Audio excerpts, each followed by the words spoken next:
My fiancée said she was pregnant and pushed me to buy a house. She didn't know I'd had a vasectomy. At the baby shower, I handed her the report and congratulated the real father standing next to her. Hello, Reddit I, plus here. Let me take you back about 8 months ago. I'm Tyler, 35, a mechanical engineer in Austin, Texas. I design smart HVAC systems for luxury homes. I'm a laid-back guy, but if there's one thing I'm not, stupid. 8 months ago, my then fiancée, Harper, 32, walks into our apartment with the most dramatic look on her face. She's holding a pregnancy test like it's the freaking holy grail, and she bursts into tears the second I look up from my laptop. Oh my God, Tyler, oh mate, we're going to have a baby. Now listen, I acted the part. I hugged her, spun her around, kissed her forehead, told her I was thrilled, but inside, I was frozen, not scared, not shocked, just calculating. Because here's what Harper didn't know. I had a vasectomy 2 years before I ever met her. Long story short, my ex and I had a brutal breakup after a false pregnancy scare that wrecked my peace of mind. I made the call, got snipped, and confirmed it 6 weeks later. 0 swimmers. No chance of a miracle baby. I never told Harper because we were still in the early someday baby phase, and I didn't think I'd need to until someday became surprise. At first, I thought maybe she had a medical explanation. Maybe she was cheating death. Or maybe there was some absurd error in my old test results. But then she opened her mouth and made everything crystal clear. We can't raise a baby in this cramped apartment, Tyler. We need space, a house, something with a yard, and maybe a nursery.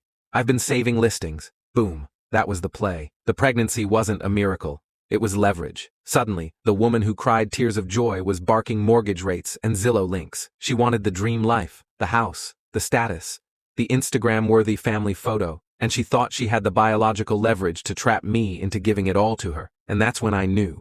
She cheated. She plotted. She tried to scam me into 30 years of debt and 18 years of child support. And I wasn't having it. The setup, I didn't scream. I didn't throw the vasectomy report at her and demand answers. That would have been pointless. She'd lie, she'd cry, she'd gaslight, maybe even accuse me of lying to avoid responsibility. No, this wasn't a situation for confrontation. This was a situation for theater. She wanted a baby shower? Perfect. She wanted a celebration with all her friends, her parents, and the supportive co-workers? Even better. She wanted me to act like the loving, supportive fiancé and future father? Say less. I was about to give her the performance of a lifetime. Over the next few weeks, I played my part beautifully. I agreed we should start looking at houses. I nodded as she babbled about backyard swings and baby names. I let her plan the baby shower and even insisted she invite her work buddy, Liam. Yeah, Liam, the one who just happened to be at the same out-of-town work retreat the exact weekend the baby would have been conceived. I'd already checked her IG posts. He was in all of them, always close, always smiling, too close. He wasn't just a coworker. He was the real father. But instead of confronting her, I helped decorate the crib he assembled. I smiled and said, "We're lucky to have him in our lives. I swear, I deserve an Oscar." I told her I was ready to move forward. I even got pre-approved for a mortgage. Her parents were thrilled. Her mother was sending me Pinterest boards. Her dad was giving me lectures on roofing materials.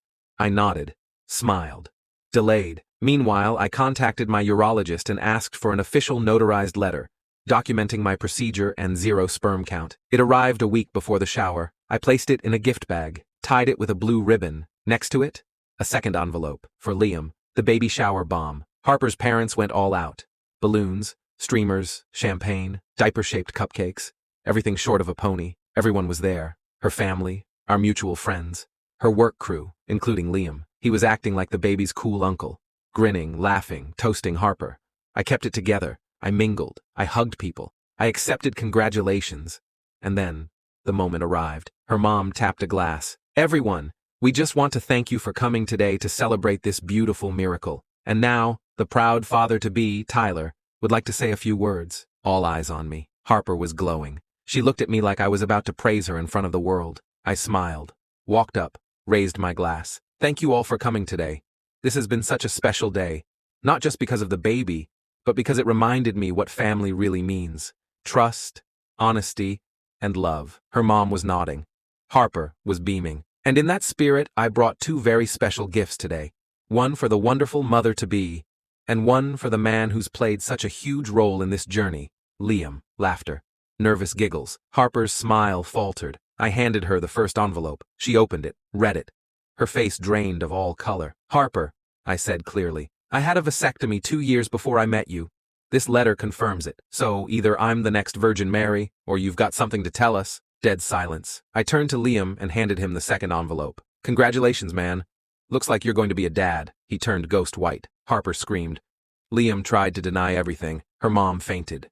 Literally hit the damn floor. Guests started whispering, then full-on talking. Some filmed it. Her dad tried to grab me, but I just held up my hands and said, "All yours now." I left the baby shower with my dignity, my wallet, and my sanity intact. Needless to say, we're not together anymore. She's trying to contact me for closure. I sent her one last message with 3 words. Send me the bill. For the baby shower, of course. I did say I'd cover half. I'd love to say the fallout from the baby shower ended it all. That once Harper was publicly exposed, she slithered away in shame.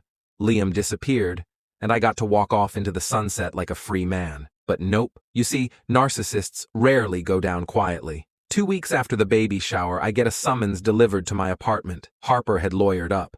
She was suing me for paternity and child support. Yeah, you read that right. Despite the notarized medical letter, despite the fact I never signed the birth certificate, kid hadn't even been born yet.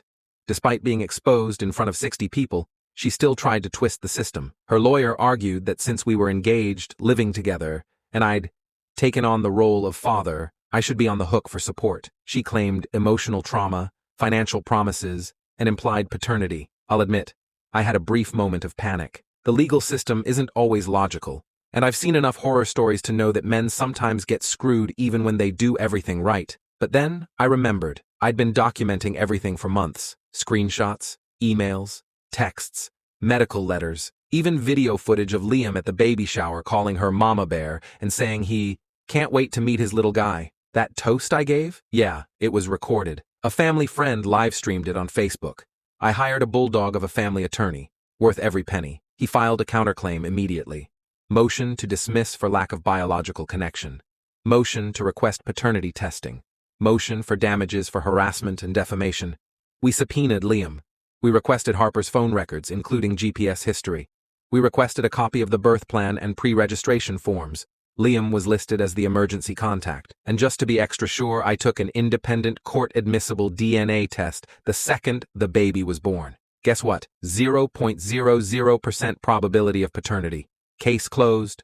Not quite. She tried one more Hail Mary, claiming I had verbally promised to raise the child and had led her to believe I'd be a father figure. But my lawyer calmly handed the judge my vasectomy letter and a transcription of her at the baby shower saying, "Liam's been so supportive. He's basically the baby's uncle already." The judge looked at her, looked at the paperwork, then simply said, "Ma'am, this court does not reward deception. Case dismissed. Permanently." I moved out of that apartment 2 days later, blocked her on everything, filed a cease and desist when she showed up crying at my work, told my job security to alert me if she ever came back. She never did. Liam? Well, rumor has it his girlfriend left him after seeing the baby shower video on TikTok. Someone uploaded it. No, I didn't ask them to, but I'm not mad about it. As for Harper, she's living with her parents, still trying to get Liam to man up. Good luck, sweetheart. He's not exactly eager to play house after becoming internet famous for being the accidental dad at another man's baby shower. It's been 8 months. I bought myself a new place. Nothing big, but it's mine.